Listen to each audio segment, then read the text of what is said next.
Good morning, everybody. It is day 3 of my solo Virginia Adventure Trail trip. Yeah. And you gotta love the weather, people. You gotta love them. I looked at the weather last night. Everything was good. There was like a small 10-15% chance of rain where I'm at through the night. 7 o'clock supposed to start coming down. I think they bumped it up to like 45. At 5:30 it started raining. It is now 7:13 and it's just sprinkling.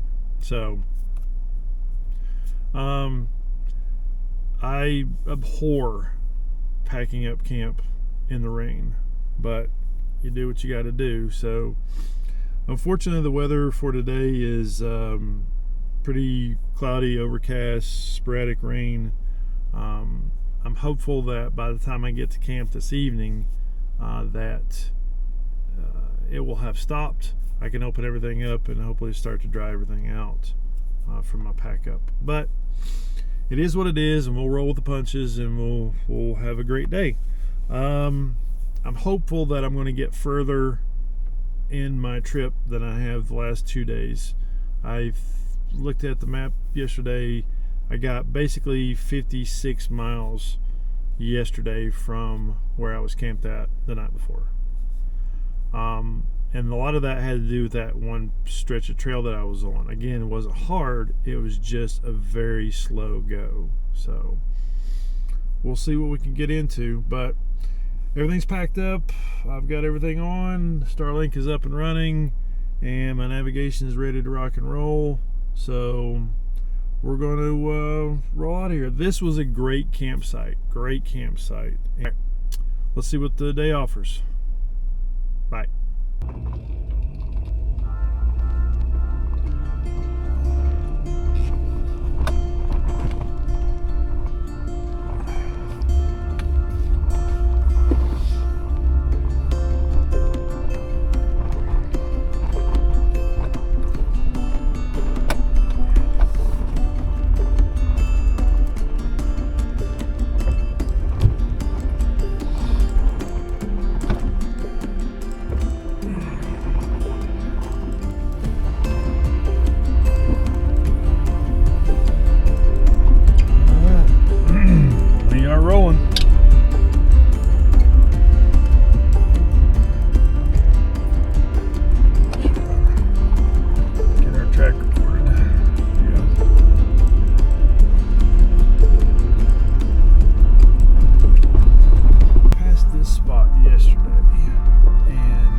But I didn't come down it because I really wanted to get back to the other one I knew I was pushing to get. So, yeah, this would have been a good spot too. This would have been a great spot. Yeah. Okay. I'll mark this too. Let's see. And not multi-rig friendly by any stretch. But maybe take it back. Probably get 2 in here fairly easily. Definitely have to kind of do a little shuffle board game to get in and get situated, but it's doable. And it would be a really nice spot. Got a big established fire ring. Yeah. That'll be good. Alright. We'll continue on.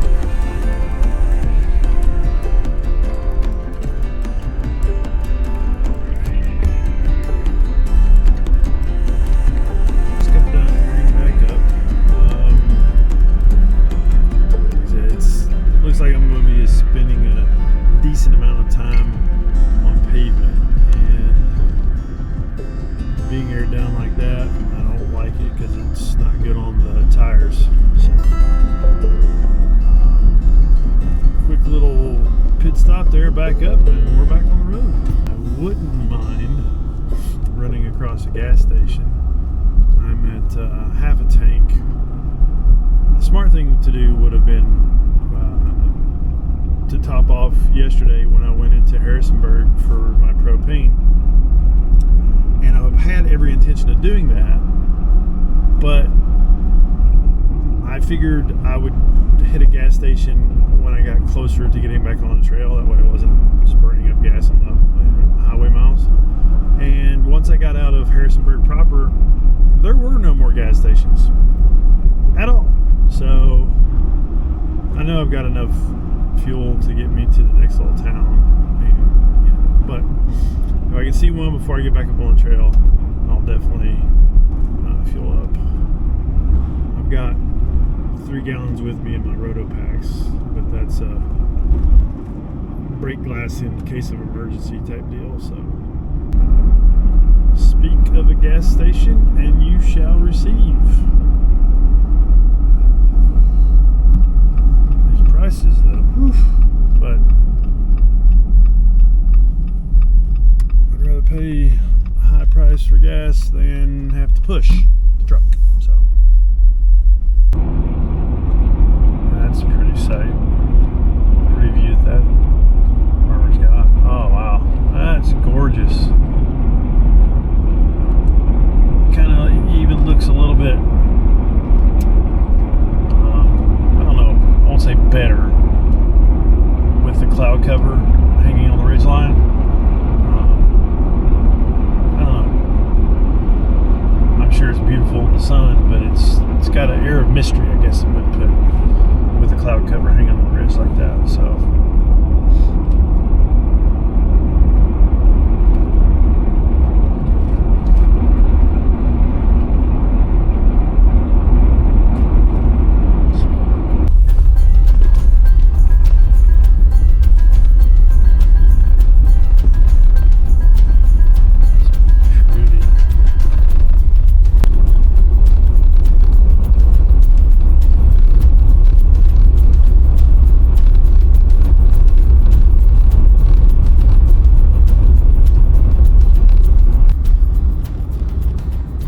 One thing I realize I need to do this evening at camp is take all the video that I've got on my cameras and dump it onto my laptop.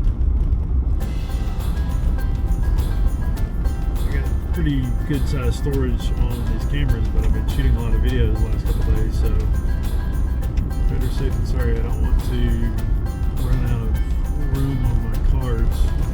And considering I've got my laptop with me, why not spend a few minutes and just dump the video? Not have to worry about it. So that's a tasker for this evening.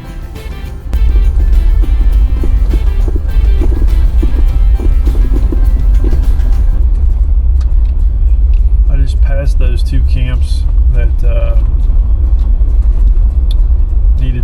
needed a report on for Travis, and both of them were overgrown with weeds. I mean, you need a weed eater and a day's work to clear it out to be able to camp there. Plus, they were right off the trail. I didn't take any pictures, but I took some notes, and I'll send it to Travis so you can update it. But I wouldn't want to camp there.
is 9:45. I am on the road for cumulatively almost 2 hours now. So I am probably at 10 o'clock. I will find a place to get off the road or off the trail here, off to the side, and give me some breakfast. It is 49 degrees out, so I'll have to bundle up a little bit, but yeah, give me a bagel, some orange juice, stretch the legs a little bit. So far, it's just a very, I mean, if you look at this area on Onax, again, it's Forest Service Road 394, Sugar Tree, and it's just nothing but cuts back and forth. It's pretty, but there's really not a lot to it. But again, it's just made for a connector for the overall Virginia Adventure Trail. So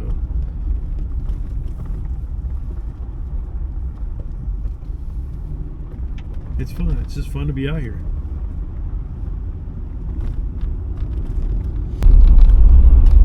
Well, it's evidently lightened up enough that my truck doesn't feel it needs to have the headlights on anymore. So that's a good sign. I don't know if I'd say it's clearing up. It's definitely cloudy and overcast, but maybe the sun's trying to break through.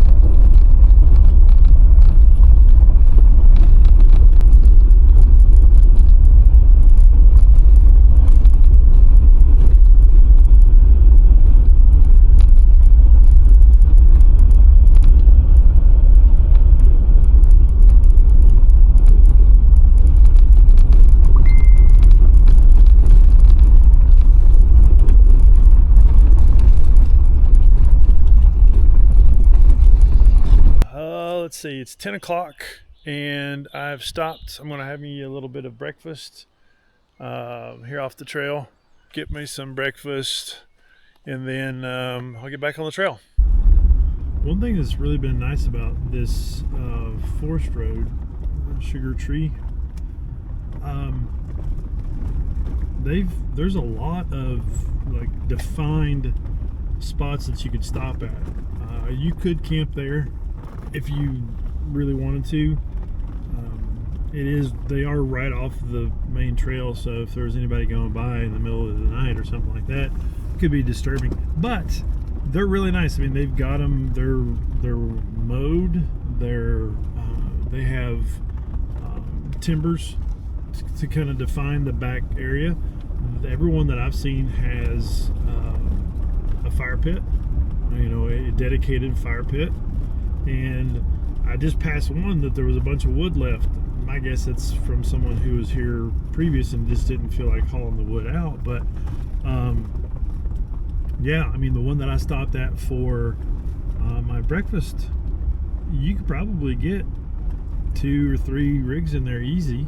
If you're just running this and you just need a place to stop, those are great. So good on you, Forest Servicery. Here's one of those places I was talking about. Let me kind of pull in here and just give you a little quick glancey. Right there, it's all set up, it's all defined. Got a nice little border. There's a fire pit over there to the left off my front bumper. I mean, like I said, if you're just looking for a place to get off the trail for lunch or for breakfast like I just did, or if you just want to come in here and camp just because you need a break from being on the road or the trail, perfect little spots. And they're just all dotted all throughout here. So, really nice.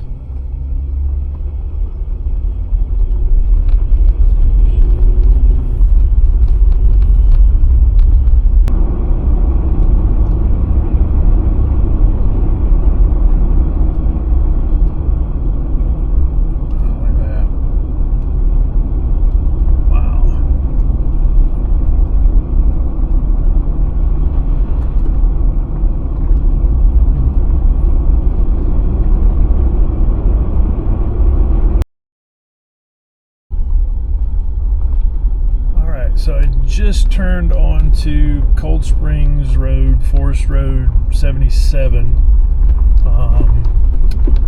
And then once again, I'm back in the George Washington National Forest area. So it's like I can't escape good old George.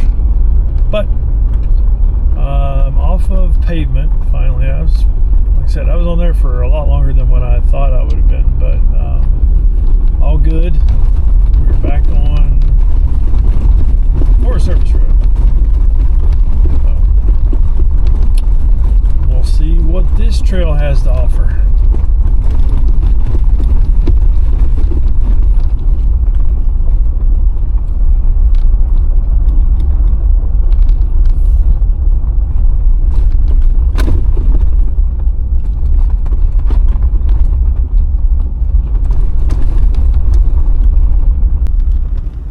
Just looking at Onyx, I'm at 70 miles traveled this morning, which is more than what I traveled all day yesterday, and I've only miles, which is I left at camp right around 7 o'clock, and it is 11:17, and that's not counting the 20 minutes I spent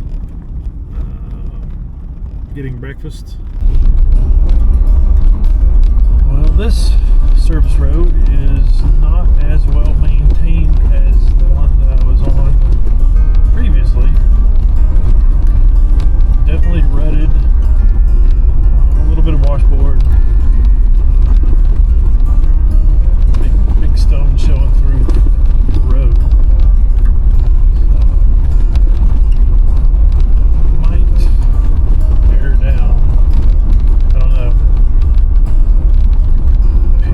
Take a look to see how long I'm going to be on this. If it's going to be a stretch, I might just go ahead and tear down, just for the comfort of it.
To go and just kind of ease into it. You know, these Forest Service trails are not difficult. Get a good mapping software, Gaia, Onyx. Onyx is what I use. I'm not affiliated with them at all. I just prefer them over Gaia. But there are other off-roading applications out there that you can get. So download an app onto your phone or your tablet, get yourself set up, know where you're going, right? Because that's the biggest part of it, is you don't want to come out here and just start getting on a trail and then not know where you're at, not know how you got there, and not know how to get back or go through, or maybe the trail dead ends. So there's a lot of things that could potentially keep someone from wanting to come out here and experience this.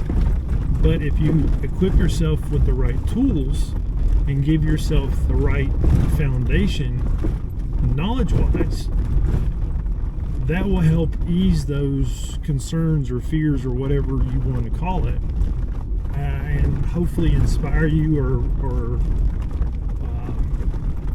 make you feel a little bit more confident about coming out here and trying something like this. If you're just not getting into this or interested about getting into this, find someone who's already doing it. Go on Facebook, find local off-roading clubs or overlanding groups that you can get into, and ask questions and ask for help, and yeah, see if someone wants to come out and run a trail with you on a weekend. That's the easiest way to do it.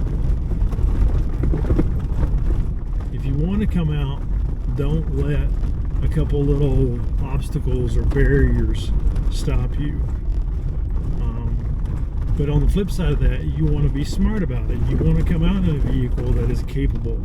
You don't have to have a big jacked up rig on, 37s with a 4-inch lift to come out here.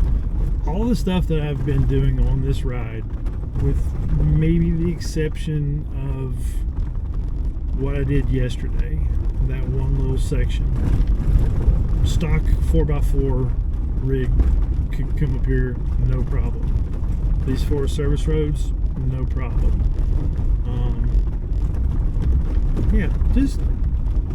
It's such a beautiful area. If you want to come out, come out.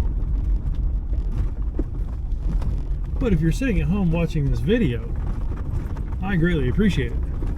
And while you're watching it, and if you're enjoying it, if you wouldn't mind hitting that like, maybe giving me a subscribe. And if you got any questions about anything, leave me a comment below. And if you do subscribe to the channel, hit that notification bell. That way you're notified when new videos are uploaded. So, I'd really appreciate it. Thanks.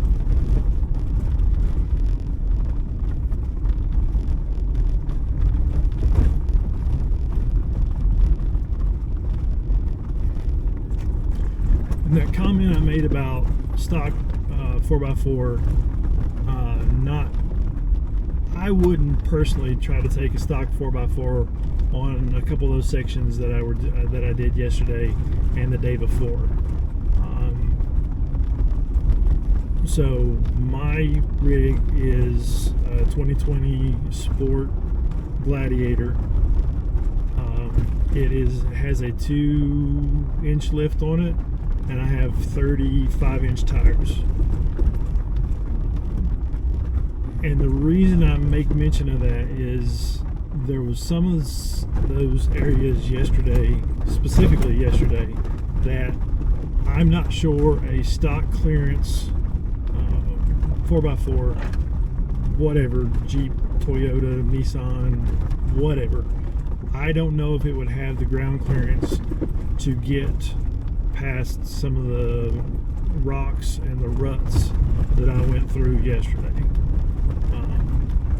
Maybe it could. I don't know. So something like that, I would err on the side of caution. But if you have that adventurous spirit and you want to tackle something like that, go for it. Specifically, if you're not concerned whether or not your rig gets all jacked up. Now, my rig is also my daily driver, so I have to be kind of cautious when I'm going after something like that, because I don't want to do a whole bunch of damage and not have my vehicle available to me for daily use. Just something to think about, something to consider. One last thing that I will mention about the whole stock 4x4, there's also a school of thought that goes like this. If you're buying a 4x4 vehicle, Jeep, Toyota, whatever, with the intention of getting into something like this, doing overlanding and doing off-roading, don't go out and just start putting bigger tires and lifts and all this other stuff that goes along with it before you know what your stock rig is capable of. I can only speak to Jeeps because that's all I've ever had as far as an off-roading vehicle goes. But straight off the factory floor, a lot of your Jeeps are extremely capable of doing things that you would want to get out and do. Again, this Forest Service road that I'm on right now, no problem. But so the train of thought is, or the school of thought is this: get your vehicle, go out and see what you can do with it in stock form. That way you know that your modifications that you're going to be doing will only add to your capabilities for off-roading. That's my public service announcement for this day.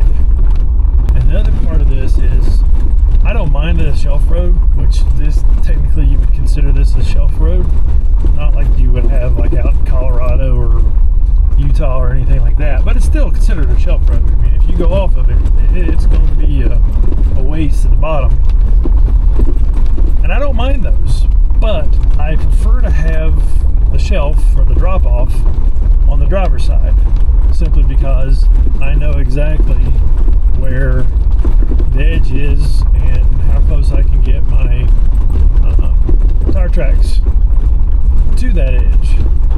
Having it on the passenger side, not a big fan. But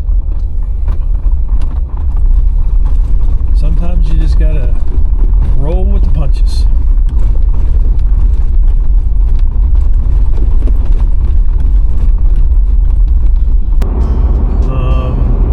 Climbing a little bit in elevation from where I was just at, and I looked up and the ridgeline is fogged up or clouded up, whichever one you want to call it. Looks as though I am unable to escape the overcastness.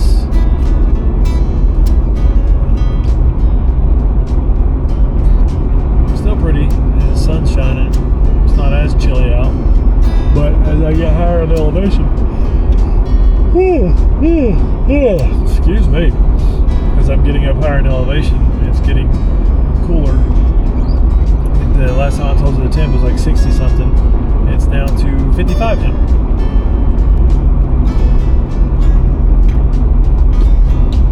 Well, if the fog actually shows up on the camera like it does when you're in it in real time.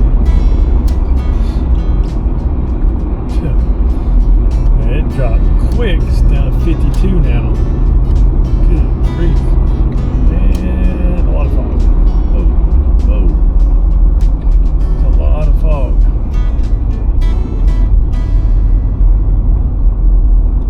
Wow.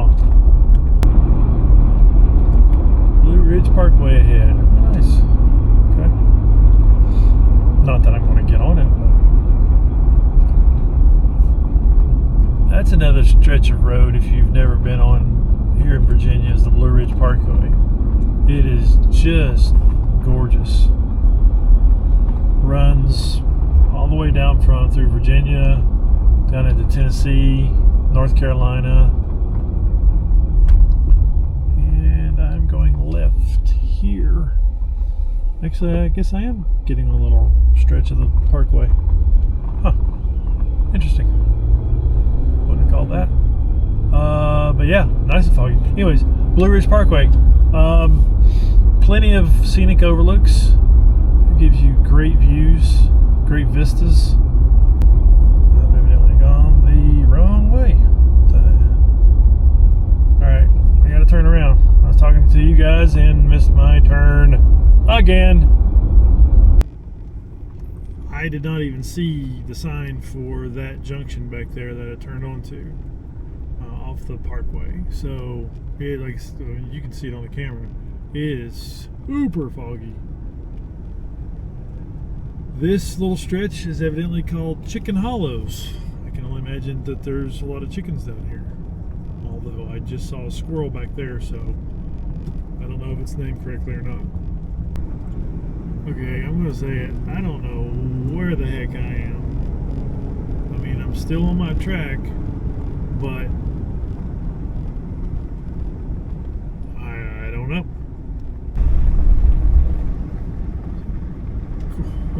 Hey, look at that. Back in the George Washington National Forest. It is literally the gift that keeps on giving. I just don't know how it is so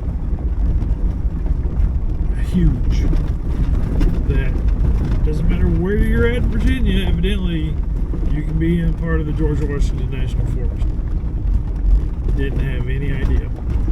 We're getting ready to come up to another one of those camp spots that doesn't have any pictures and doesn't have a description. Given the fact that I'm at 175 miles traveled for the day, I'm tired.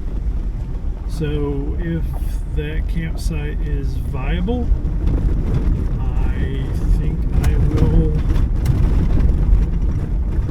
take it.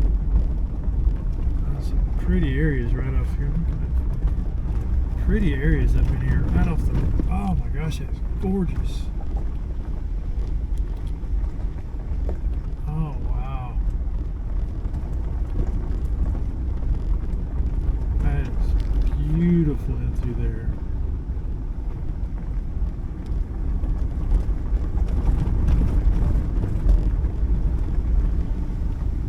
So, if this campsite's coming up that Travis shared is viable, I'm going to stop and I'll get some pictures and I'll get a description and I'll shoot it to Travis so he can update it, and then I'll be done for the day. If it is not viable, then I will press on. I know there's a couple more spots not too terribly far from where this one's supposed to be at, so but get an opportunity to camp on that river, I'm going to do it.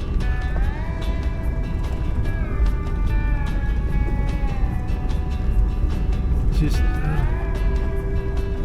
get a good picture of the shot of the camera.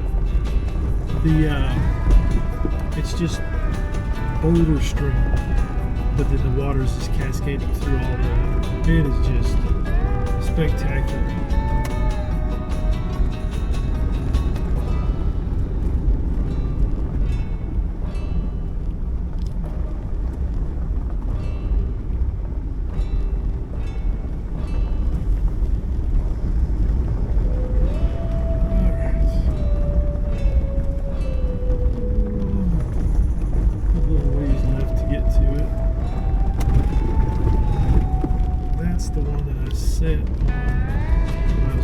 Sitting on the route. Let's see. 423.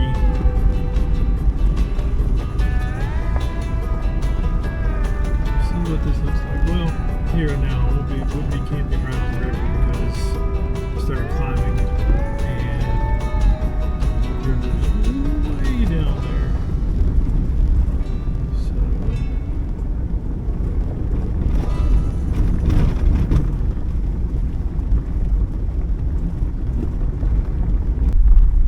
So just past that campsite that I thought might be good. I couldn't tell someone was down in there, but getting down into the campground or the camping area, for me, for Chief, wouldn't be a problem. Whoever's down there, they did it in a Honda Accord. I don't know how they did it, but kudos to them. Getting down there is easy because the access road is sloped down. I'm not sure how they're going to get out. Maybe they know something I don't know about their Honda Accord. Sorry. Anyways, I'm going to press on. There's some other camp spots that are listed out from Travis, and if not, then I still have the one that I originally picked when I was planning this route. So onward and upward. I'm still well ahead of my time frame that I want to be in camp by. So we'll get there. I have found camp for the evening, and it is spectacular. Once I get down here, get parked, I'll get a good video of it. Oof. Now, getting down here it's not hard, but it's not a smooth ride. But the spot that I'm gonna get money. So getting down here was a little, it wasn't hard. It was just, wasn't a very smooth entryway, but this is a fantastic spot.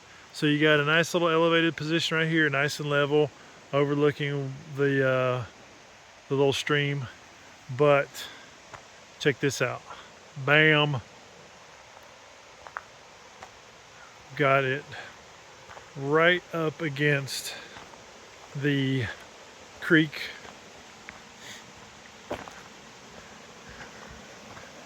And so when I get up in the morning, and if I have the windows open, look at that view. Right there to a waterfall. Boom. Sleeping beside this tonight. Beautiful. Absolutely beautiful.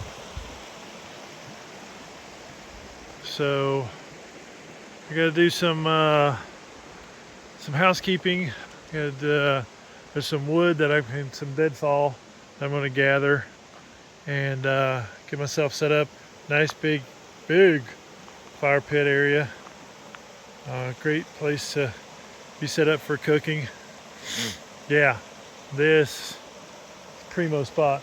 And oh yeah, by the way, there's another spot down that way that you could get to as well. This is a big spot. This would be perfect for, 3, 4, 5. You probably get 5 or 6 rigs in here easily.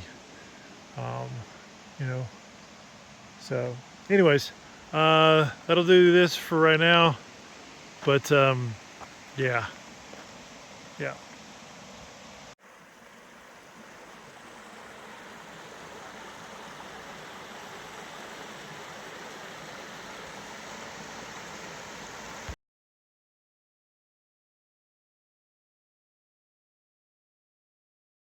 Thanks for watching.